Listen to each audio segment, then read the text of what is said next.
இன்றைய முக்கிய செய்திகள். தமிழ்நாட்டை வஞ்சிக்கும் பாஜகவுடன் அதிமுக கூட்டணி, தமிழர்களுக்கு துரோகம் இழைப்பதாக ஸ்டாலின் விமர்சனம். தமிழக வாக்காளர் பட்டியலில் 6.5 லட்சம் பீகார் தொழிலாளர்களை சேர்க்க முயற்சி, தமிழர்களின் உரிமையை பறிக்கும் நடவடிக்கை என ப. சிதம்பரம் குற்றச்சாட்டு.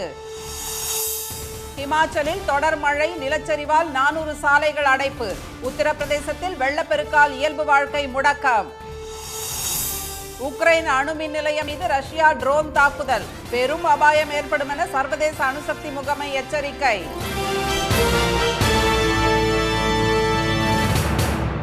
வணக்கம். வணக்கம். தமிழ்நாட்டின் நலன் மீது கொஞ்சமும் அக்கறையில்லாத அதிமுக தமிழ்நாட்டை வஞ்சிக்கும் பாஜகவுடன் கூட்டணி சேர்ந்து தமிழர்களுக்கு மிக பெரும் துரோகத்தை இழைத்து வருவதாக முதலமைச்சர் திரு மு க ஸ்டாலின் குற்றம் சாட்டியுள்ளார். கலைஞரின் நினைவு நாள் வரும் 7ஆம் தேதி அனுசரிக்கப்பட உள்ள நிலையில் அடுத்த ஆண்டு நடைபெறவுள்ள சட்டப்பேரவை தேர்தலில் வெற்றி பெற்று 7வது முறையாக திமுக ஆட்சி அமைக்க உறுதி ஏற்போம் என வலியுறுத்தி தொண்டர்களுக்கு கடிதம் எழுதியுள்ள அவர், முத்தமிழ் அறிஞரின் நினைவு தினத்தன்று நடைபெறவுள்ள பேரணியில் அலை கடல் என பங்கேற்குமாறு அழைப்பு விடுத்துள்ளார். மாவட்டந்தோறும் உள்ள கலைஞர் சிலைகளுக்கு மரியாதை செலுத்தி அவரது நினைவை போற்றவும் திரு ஸ்டாலின் அறிவுறுத்தியுள்ளார். பாஜக ஆட்சிக்கே வர முடியாத மாநிலங்களில் ஆளுநர்களை வைத்து அதிகார பறிப்பு செய்யும் ஜனநாயக படுகொலை தொடர்ந்து வரும் நிலையில் தமிழ்நாட்டின் சட்ட போராட்டங்களால் மாநில அரசே அதிகாரம் படைத்தது என்பது நிலைநாட்டப்பட்டிருப்பதாக கடிதத்தில் அவர் சுட்டிக்காட்டியுள்ளார். தமிழ்நாட்டின் நலன் மீது கொஞ்சமும் அக்கறையில்லாத அதிமுக தமிழ்நாட்டை வஞ்சிக்கும் பாஜகவுடன் கூட்டணி சேர்ந்து தமிழர்களுக்கு மிகப்பெரிய துரோகத்தை இழைத்து வரும் நிலையில் நமது போராட்டங்களை இன்னும் வலிமையாக தொடர வேண்டியுள்ளதாக திரு ஸ்டாலின் குறிப்பிட்டுள்ளார். வீரன் சாவதே இல்லை, கோழை வாழ்வதே இல்லை என்று கலைஞர் கூறியதற்கு ஏற்ப தமிழை காக்கவும் தமிழ்நாட்டின் உரிமைகளை மீட்கவும் கலைஞர் வழியில் உறுதியுடன் தெளிவுடன் போராட்டத்தை முன்னெடுக்க வேண்டும் என்று அவர் கூறியுள்ளார். அடுத்த ஆண்டு நடைபெறவுள்ள தேர்தலில் வென்று 7வது முறையாக ஆட்சி அமைக்க உறுதியேற்போம், ஓரணியில் தமிழ்நாடு எனும் மகத்தான முன்னெடுப்பில் மக்களை ஒருங்கிணைத்து களத்தில் வெல்வோம் என்றும் திரு ஸ்டாலின் தெரிவித்துள்ளார். தமிழக வாக்காளர் பட்டியலில் 6.5 லட்சம் புலம்பெயர் தொழிலாளர்களை சேர்த்து தேர்தல் முறைகளை தேர்தல் ஆணையம் மாற்ற முயற்சிப்பதாக காங்கிரஸ் மூத்த தலைவர்களில் ஒருவரான முன்னாள் மத்திய அமைச்சர் திரு ப. சிதம்பரம் குற்றம் சாட்டியுள்ளார். தமிழக வாக்காளர் பட்டியலில் வட மாநிலங்களைச் சேர்ந்த, குறிப்பாக பீகாரைச் சேர்ந்த புலம்பெயர் தொழிலாளர்கள் சேர்க்கப்பட இருப்பதாக கூறப்படுகிறது.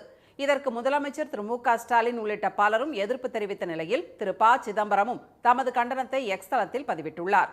வாக்காளர் பட்டியல் சிறப்பு சீர்திருத்தம் என்பது வினோதமாகி வருவதாக தெரிவித்துள்ள அவர், பீகாரில் 65 லட்சம் வாக்காளர்கள் தங்கள் வாக்குரிமையை இழக்கும் அபாயம் உள்ளதை சுட்டிக்காட்டியுள்ளார். அதே நேரத்தில் தமிழ்நாட்டில் 6.5 லட்சம் வாக்காளர்களை சேர்ப்பது ஆபத்தானது என்று எதிர்ப்பு தெரிவித்துள்ள திரு ப. சிதம்பரம் இது சட்டவிரோதமானது என்றும் சாடியுள்ளார்.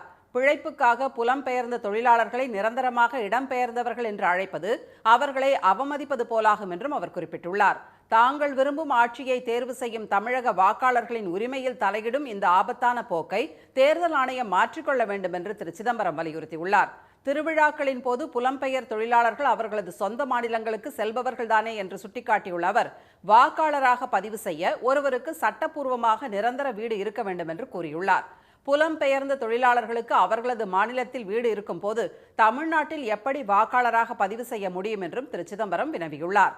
நடுநிலைமையுடன் செயல்பட வேண்டிய தேர்தல் ஆணையம் தனது அதிகாரத்தை துஷ்பிரயோகம் செய்து மாநிலங்களின் தேர்தல் தன்மையை மாற்ற முயற்சிப்பதாக குற்றம் சாட்டியுள்ள திரு சிதம்பரம், இந்த அதிகார துஷ்பிரயோகத்தை கண்டித்து தமிழக கட்சிகள் அரசியல் ரீதியாகவும் சட்ட ரீதியாகவும் போராட வேண்டும் என்று வலியுறுத்தியுள்ளார். ஹிமாச்சல பிரதேசத்தில் கொட்டி தீர்க்கும் கனமழையால் 400க்கும் மேற்பட்ட சாலைகள் மூடப்பட்டுள்ள நிலையில் அடுத்த 2 நாட்களுக்கு மிக கனமழை பெய்யும் என எச்சரிக்கப்பட்டுள்ளது. வட மாநிலங்களில் தென்மேற்கு பருவமழை தொடர்ந்து பெய்து வருகிறது. உத்தரப்பிரதேச மாநிலம் பிரயாக்ராஜில் பலத்த மழை நீடிப்பதால் கங்கை, யமுனை ஆறுகளின் நீர்மட்டம் தொடர்ந்து உயர்ந்து வருகிறது. பிரயாக்ராஜ் நகரில் உள்ள குடியிருப்பு பகுதிகளை வெள்ள நீர் சூழ்ந்துள்ளது. தரைத்தளத்தில் உள்ள வீடுகளுக்குள் தண்ணீர் புகுந்ததால் மக்கள் பாதுகாப்பான இடங்களை தேடிச் செல்கின்றனர். வீடுகளுக்குள் சிக்கியிருந்தவர்களை மீட்புக் குழுவினர் படகு மூலம் மீட்டனர்.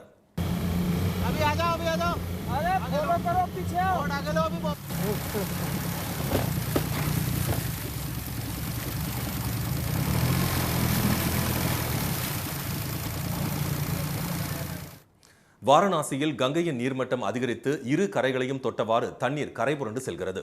ஹிமாச்சல பிரதேசத்தில் இமயமலை அடிவாரத்தில் உள்ள ஹமீர்பூர் மாவட்டத்தில் யமுனை ஆற்றில் ஏற்பட்டுள்ள வெள்ளத்தை அம்மாநில நீர்வளத்துறை அமைச்சர் திரு சுதந்திர தேவ் சிங் ஹெலிகாப்டர் மூலம் பார்வையிட்டார். பின்னர் ஹமீர்பூர் நிவாரண முகாம்களில் தங்க வைக்கப்பட்டுள்ளவர்களுக்கு நிவாரணப் பொருட்களை அவர் வழங்கினார். கனமழை நீடித்து வரும் அம்மாநிலத்தில் 2 தேசிய நெடுஞ்சாலைகள் உட்பட 400க்கும் மேற்பட்ட சாலைகள் சேதமடைந்ததால் மூடப்பட்டுள்ளன. வாகன போக்குவரத்துக்கு பயன்படுத்த முடியாத நிலையில் அவை பாளமாக வெடித்து காணப்படுகின்றன. மலைப்பகுதிகளில் பாறைகள் உருண்டு விழுந்ததாலும் பல சாலைகளில் போக்குவரத்து தடைப்பட்டுள்ளது. குல்லு மாவட்டம் மணாலியில் பியாஸ் ஆற்றின் வெள்ளத்தில் சாலையின் ஒரு பகுதி அடித்துச் செல்லப்பட்ட நிலையில் அங்கு சீரமைக்கும் பணிகள் நடைபெற்று வருகின்றன. இந்நிலையில் இமாச்சல பிரதேசத்தின் பல மாவட்டங்களில் அடுத்த 2 நாட்களுக்கு மிக கனமழைக்கான ஆரஞ்சு எச்சரிக்கை விடப்பட்டுள்ளது.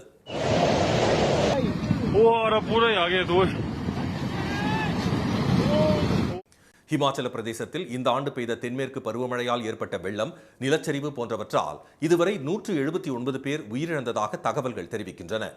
மாண்டி, குல்லு, சம்பா, கங்ரா, உனா உள்ளிட்ட மாவட்டங்களில் தேசிய நெடுஞ்சாலைகள் சேதமடைந்துள்ளன. பல இடங்களில் மின் விநியோகம் துண்டிக்கப்பட்டுள்ளது. மழை வெள்ளம் மற்றும் நிலச்சரிவால் இதுவரை 1692 கோடி ரூபாய் அளவிற்கு சேதம் ஏற்பட்டுள்ளதாக அம்மாநில அரசு தெரிவித்துள்ளது. உக்ரைன் நாட்டில் உள்ள அணுமின் நிலையம் மீது ரஷ்யா ட்ரோன் தாக்குதல் நடத்தியிருப்பது பதற்றத்தை ஏற்படுத்தியுள்ளது. நேட்டோ அமைப்பில் உக்ரைன் சேர எதிர்ப்பு தெரிவித்து ரஷ்யா 2022ஆம் ஆண்டு பிப்ரவரி மாதம் தொடர்ந்த போர் நீடித்து வருகிறது. அமெரிக்க அதிபர் டிரம்ப் முயற்சியால் அமைதி பேச்சுவார்த்தை நடத்தப்பட்டாலும் போர் நிறுத்தம் ஏற்படவில்லை. இந்நிலையில் ரஷ்யாவின் சமாரா பிராந்தியத்தில் உள்ள பெட்ரோலிய சுத்திகரிப்பு ஆலைகளையும் மின்னணு தொழிற்சாலைகளையும் நேற்று தாக்கியதாக உக்ரைன் ராணுவம் தெரிவித்தது. அதே நேரம் உக்ரைன் ஏவிய 300 ட்ரோன்களை வீழ்த்தியதாக ரஷ்ய ராணுவ அதிகாரிகள் கூறினர். இதனிடையே டொனாடெஸ்க் உள்ளிட்ட பகுதிகளில் கடந்த 2 நாட்களில் 160 முறை இரு நாட்டு ராணுவ வீரர்களும் மோதிக்கொண்டதாக தகவல்கள் கூறுகின்றன. இந்நிலையில் உக்ரைன் நாட்டின் சபோரிசியா அணுமின் நிலையம் மீது ரஷ்யா ட்ரோன் தாக்குதல் நடத்தியது. அந்த மின் நிலையத்தில் கண்காணிப்பு மற்றும் பராமரிப்பு பணியில் ஈடுபட்டு வரும் சர்வதேச அணுசக்தி முகமை குழுவினர் அணு உலையிலிருந்து 1200 மீட்டர் தூரத்தில் மின் நிலைய வளாகத்தில் குண்டு வீசப்பட்டதால் கரும்புகை எழுந்ததாக உறுதிப்படுத்தியுள்ளனர். ஏற்கனவே செர்னோபில் உள்ளிட்ட அணுமின் நிலையங்கள் உள்ள பகுதிகளில் ரஷ்யா ட்ரோன் தாக்குதல் நடத்தியதாக உக்ரைன் குற்றம் சாட்டியிருந்தது. இந்நிலையில் பெரும் ஆபத்து ஏற்படாமல் இருப்பதற்கு அணு உலைகள் உள்ள பகுதிகளின் அருகில் தாக்குதல் நடத்துவதை தவிர்க்க வேண்டும் என்று சர்வதேச அணுசக்தி முகமை வலியுறுத்தியுள்ளது. தஞ்சை மாவட்டத்தில் வீசிய சூறைக்காற்றால் 300 ஏக்கர் பரப்பில் கரும்பு அடியோடு சாய்ந்ததால் விவசாயிகள் வேதனை அடைந்துள்ளனர். முதுகுளம், தங்கப்ப உடையான்பட்டி ஆகிய 2 கிராமங்களிலும் ஓராண்டு பயிரான கரும்பு சாகுபடி செய்யப்பட்டிருந்தது. அந்த கிராமங்களின் விவசாயிகள் ஆழ்குழாய் பாசனம் மூலம் கரும்பு பயிரை 8 மாதங்களாக வளர்த்து வந்தனர். இந்நிலையில் நேற்றிரவு பெய்த கனமழையின் போது 300 ஏக்கருக்கும் மேலான பரப்பில் இருந்த கரும்புகள் அடியோடு சாய்ந்துவிட்டன. ஏக்கர் ஒன்றுக்கு 50,000 ரூபாய் செலவு செய்த நிலையில் பெரும் இழப்பு ஏற்பட்டுவிட்டதாக விவசாயிகள் கூறினர். ஒரு 300லேருந்து 350 ஏக்கர் நிலம் நைட்டு பெஞ்ச காற்று, புயல் காற்று, மழையும் சேர்ந்து பெஞ்சதுனால பெரிய பாதிப்பை உருவாகிருச்சு. இதுதான் எங்களுக்கு வாழ்வாதாரமும் இதுதான், எங்களுடைய பொருளாதாரமும் இதுதான்.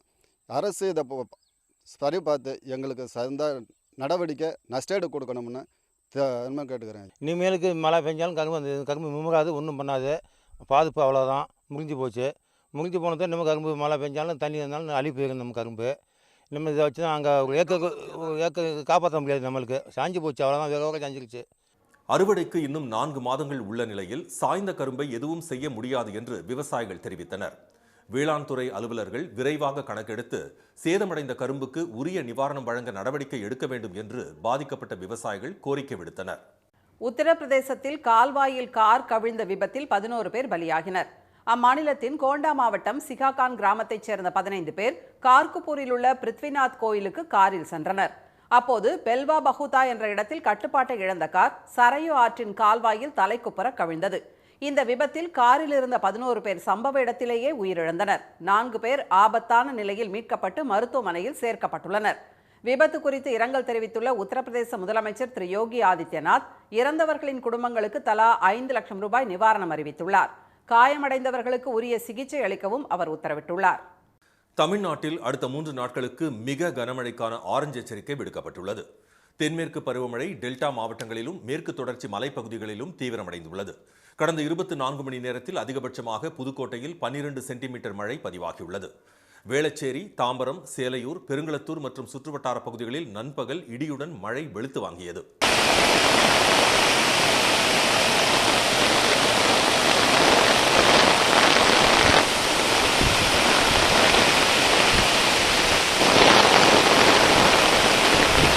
ஈரோடு மாவட்டம் பவானிசாகர் அணையின் நீர்பிடிப்பு பகுதிகளில் பெய்து வரும் மழையால் அணைக்கு நீர்வரத்து அதிகரித்து நீர்மட்டம் வேகமாக உயர்ந்து வருகிறது. அணையின் நீர்மட்டம் நாளை முழு கொள்ளளவான 102 அடியை எட்டும் என்பதால் ஆற்றின் கரையோரம் உள்ள மக்கள் பாதுகாப்பாக இருக்குமாறு நீர்வளத்துறை எச்சரிக்கை விடுத்துள்ளது.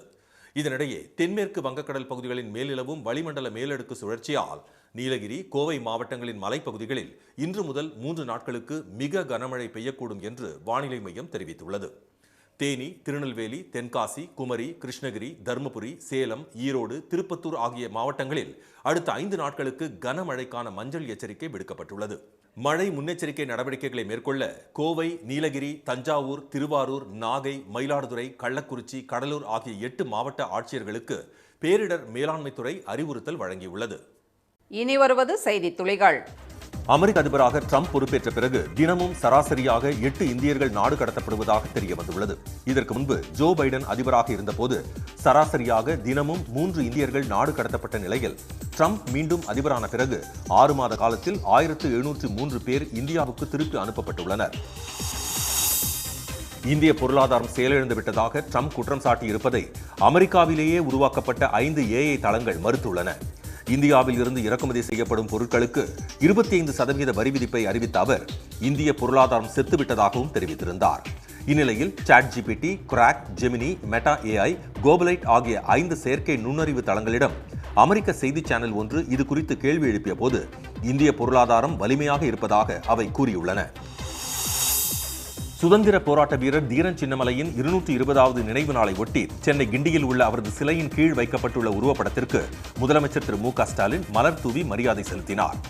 தமிழ் மண்ணில் விடுதலை கனலை மூட்டிய ஓடாநிலை கோட்டையின் ஓங்குயர் தீரன் சின்னமலையின் வீரத்தையும் தியாகத்தையும் வணங்குவதாக எக்ஸ் தளத்தில் அவர் பதிவிட்டுள்ளார். நெல்லையில் சுற்றுப்பயணம் மேற்கொண்டிருக்கும் அதிமுக பொதுச் செயலாளர் எடப்பாடி திரு பழனிசாமி அங்கு தீரன் சின்னமலை படத்திற்கு மாலை அணிவித்து மரியாதை செலுத்தினார். முன்னாள் முதலமைச்சர் திரு ஓ பன்னீர்செல்வம் தம்மை 5 முறை தொடர்பு கொண்டதாக கூறியதை பாஜக மாநில தலைவர் திரு நயினார் நாகேந்திரன் மறுத்துள்ளார். பவானி கூடுதுறை சங்கமேஸ்வரர் கோயிலில் வழிபட்ட பின் செய்தியாளர்களை சந்தித்த அவர் திரு பன்னீர்செல்வத்தின் கடிதம் இன்னும் தமக்கு வந்து சேரவில்லை என்றும் கூறினார். தமிழகத்தில் தேசிய ஜனநாயக கூட்டணியின் முதலமைச்சர் வேட்பாளர் யார் என்பதை உள்துறை அமைச்சர் திரு அமித்ஷா முடிவு செய்வார் என அமமுக செயலாளர் திரு டிடிவி தினகரன் தெரிவித்துள்ளார். சென்னையில் இன்று செய்தியாளர்களை சந்தித்த அவர் தேசிய ஜனநாயக கூட்டணிக்கு திரு ஓ பன்னீர்செல்வம் திரும்ப வேண்டும் என்று கேட்டுக்கொண்டார். அவருடன் பாஜக தலைமை சமாதான பேச்சு நடத்த வேண்டும் என்றும் திரு தினகரன் கூறினார். ஆடிப்பெருக்கு விழாவை ஒட்டி நீர்நிலைகளுக்கு நன்றி தெரிவிக்கும் விதமாக படையலிட்டு மக்கள் வழிபாடு செய்தனர். ஸ்ரீரங்கம் அம்மா மண்டபம் காவிரி ஆற்று படித்துறையில் அதிக அளவில் குவிந்த மக்கள் வாழை இலை போட்டு காப்பரிசி, பழங்கள், கருகமணி உள்ளிட்ட பொருட்களை படையலிட்டு வணங்கினர். பெண்கள் புதிதாக மஞ்சள் கயிறு அணிந்து கொண்டனர். விவசாயம் உட்பட அனைத்து தொழில்களும் இந்த ஆண்டு சிறப்பாக இருக்கும் என்று அவர்கள் நம்பிக்கை தெரிவித்தனர். மேட்டூர், பவானி கூடுதுறை, ராமேஸ்வரம் உள்ளிட்ட இடங்களிலும் பெண்கள் நீர்நிலைகளில் நீராடி ஆடிப்பெருக்கு விழாவை உற்சாகமாக கொண்டாடினர். ஆடிப்பெருக்கை ஒட்டி சென்னை காசிமேடு மீன் சந்தையில் மீன் வாங்க மக்கள் அதிக அளவில் குவிந்தனர். கடந்த வாரத்தை விட மீன்களின் விலை 200 ரூபாய் வரை விலை குறைந்ததால் ஏராளமானோர் ஆர்வத்துடன் மீன்களை வாங்கிச் சென்றனர். வஞ்சிரம் கிலோ 1200 ரூபாய்க்கும், கருப்பு வவ்வால் 900 ரூபாய், வெள்ளை வவ்வால் 1100 ரூபாய், நண்டு கிலோ 400 ரூபாய், இறால் கிலோ 250 ரூபாய் என விற்பனையானது. கடலூர் மீன்பிடி துறைமுகத்தில் இந்த வாரம் வஞ்சிரம், பாறை, கொடுவா உள்ளிட்டவற்றின் விலை உயர்ந்து விற்பனை ஆனாலும் மக்கள் போட்டி போட்டு வாங்கிச் சென்றனர். அடுத்த 5 ஆண்டுகளுக்கு கிரிக்கெட் விளையாடும் அளவிற்கு தமது கண்கள் நன்றாக உள்ளதென மருத்துவர்கள் சான்றிதழ் அளித்துள்ளதாக இந்திய அணியின் முன்னாள் கேப்டன் MS தோனி தெரிவித்துள்ளார். சென்னை அண்ணா நகரில் தனியார் நிகழ்ச்சியில் சிறப்பு விருந்தினராக பங்கேற்ற அவர் CSK ரசிகர்களின் ஆதரவு பெரும் மகிழ்ச்சி அளிப்பதாகவும் ஓய்வு பெறும் வயது வரும்போது இளம் வீரர்களுக்கு வழி விடுவதுதான் சிறந்தது என்றும் கூறினார். சென்னையில் இன்று ஆபரண தங்கம் விலை மாற்றமின்றி ஒரு சவரன் 74,320 ரூபாயாகவும் 1 கிராம் 9,290 ரூபாயாகவும் உள்ளது. வெள்ளி விலையும் மாற்றமின்றி 1 கிராம் 123 ரூபாயாக உள்ளது. காசாவில் இஸ்ரேல் நடத்தும் தாக்குதலை கண்டித்து ஆஸ்திரேலியாவில் நடைபெற்ற பேரணியில் மழையையும் பொருட்படுத்தாது லட்சக்கணக்கானோர் கலந்து கொண்டனர். சிட்னியில் பாலஸ்தீனர்களுக்கு ஆதரவாக திரண்டவர்களின் பேரணிக்கு விக்கிலீக்ஸ் தலைவர் ஜூலியன் அசாஞ்சே, கால்பந்தாட்ட வீரர் கிரெய்க் பாஸ்டர் ஆகியோர் தலைமை தாங்கினர். இதில் கலந்து கொண்டவர்கள் பாலஸ்தீன கொடியை ஏந்தி நாங்கள் பாலஸ்தீனர்கள் என முழக்கமிட்டனர்.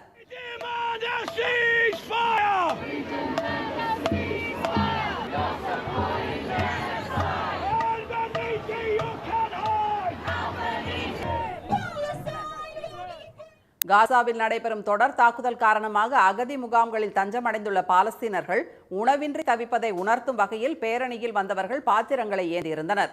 மழையையும் பொருட்படுத்தாமல் சிட்னியின் அடையாளமான துறைமுக பாலத்தை கடந்து வந்தவர்கள் காசாவில் இனப்படுகொலையை முடிவுக்கு கொண்டு வரவும் அகதி முகாம்களில் பட்டினிச்சாவு தொடர்வதை நிறுத்தவும் வலியுறுத்தினர். உலகத்தை அறியாத அப்பாவி குழந்தைகள் இஸ்ரேல் குண்டுவீச்சில் கொல்லப்படுவது மன்னிக்க முடியாத அநீதி என அவர்கள் கூறினர். காசாவில் இஸ்ரேல் நடத்தி வரும் தாக்குதலில் இதுவரை 60,000க்கும் மேற்பட்டவர்கள் கொல்லப்பட்டுள்ளனர். இவர்களில் பாதிக்கும் மேற்பட்டவர்கள் பெண்கள் மற்றும் குழந்தைகள் என்பது குறிப்பிடத்தக்கது. மீண்டும் இன்றைய முக்கிய செய்திகள். தமிழ்நாட்டை வஞ்சிக்கும் பாஜகவுடன் அதிமுக கூட்டணி சேர்ந்து தமிழர்களுக்கு பெரும் துரோகத்தை இழைத்து வருவதாக முதலமைச்சர் ஸ்டாலின் விமர்சித்துள்ளார். தமிழக வாக்காளர் பட்டியலில் 6.5 லட்சம் புலம்பெயர் தொழிலாளர்களை சேர்க்க தேர்தல் ஆணையம் முயற்சிப்பதாக காங்கிரஸ் மூத்த தலைவர் ப. சிதம்பரம் குற்றம் சாட்டியுள்ளார். உக்ரைன் நாட்டில் உள்ள அணுமின் நிலையம் மீது ரஷ்யா ட்ரோன் தாக்குதல் நடத்தியிருப்பது பதற்றத்தை ஏற்படுத்தியுள்ளது. இத்துடன் இந்த செய்திகள் நிறைவடைகின்றன. மீண்டும் சன் டிவியில் செய்திகள் காலை 7:30 மணிக்கு.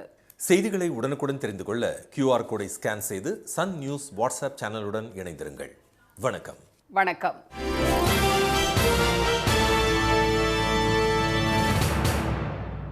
உடனுக்குடன் செய்திகளை தெரிந்து கொள்ள சன் நியூஸ் பெல் ஐகானை கிளிக் பண்ணுங்க.